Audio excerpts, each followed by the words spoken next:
Le Real Madrid sait dire non. Et quand ce club dit non, ce n'est jamais par hasard.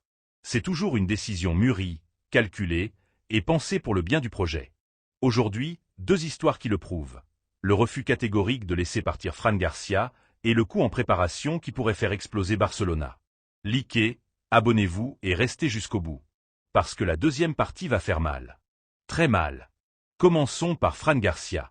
Dans les dernières heures du mercato hivernal, quand tout semblait calme à Chamartin, un coup de fil est arrivé d'Angleterre. Bournemouth.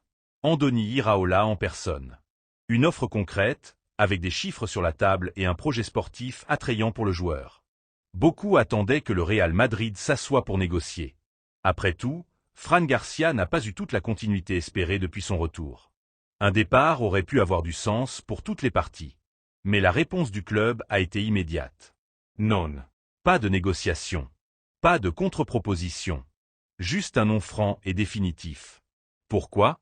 Parce que le Real Madrid ne prend jamais de décision sous la pression du calendrier ou des circonstances. Il pense d'abord à sa structure, à sa capacité à rivaliser sur tous les fronts. Et en janvier, avec les blessures qui s'accumulent en défense, se séparer d'un latéral gauche aurait été irresponsable. Fran Garcia n'est peut-être pas titulaire indiscutable aujourd'hui. Mais demain, dans 2 semaines, après une blessure inattendue, il pourrait devenir indispensable. Et le Real Madrid, justement, a appris de ses erreurs passées. Il sait que les décisions précipitées de janvier se paient très cher en mai. La saison entre dans sa phase la plus exigeante.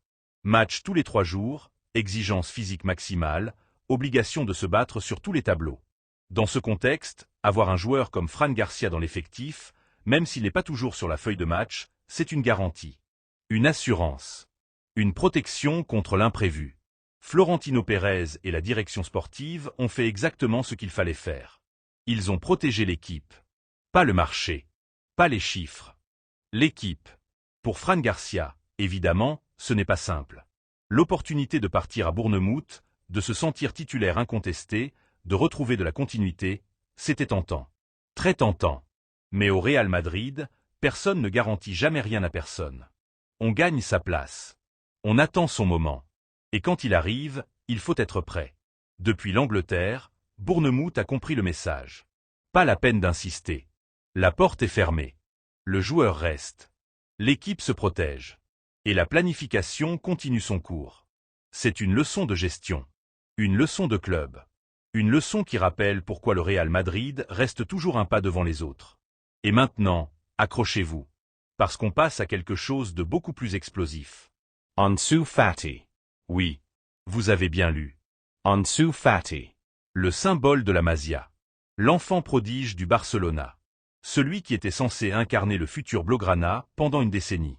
Et aujourd'hui, ce même Ansu Fati pourrait bien finir en blanc. La situation du joueur est complexe.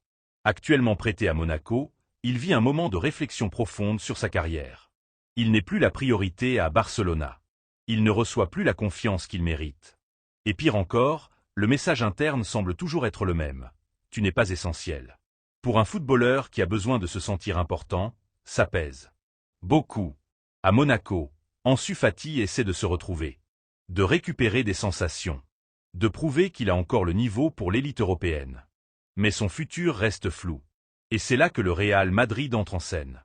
Parce que quand le Real Madrid détecte une opportunité, il ne réagit jamais à chaud. Il observe. Il analyse. Il calcule.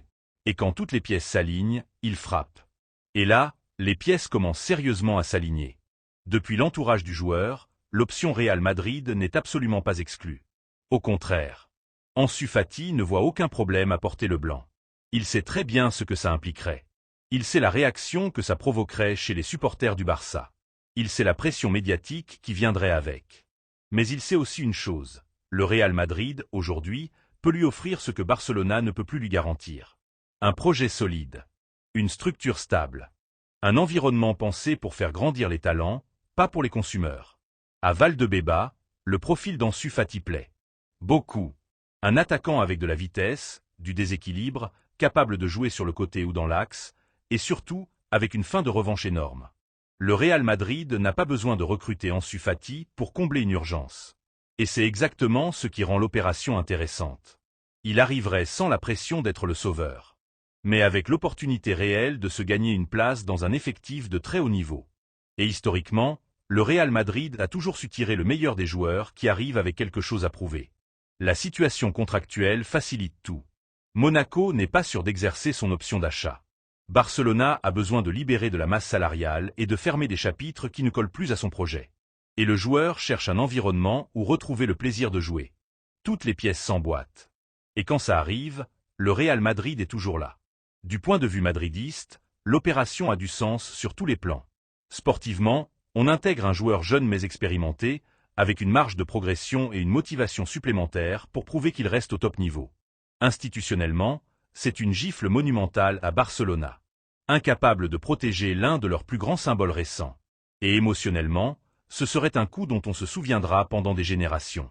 De ceux qui alimentent le Clasico pendant des décennies.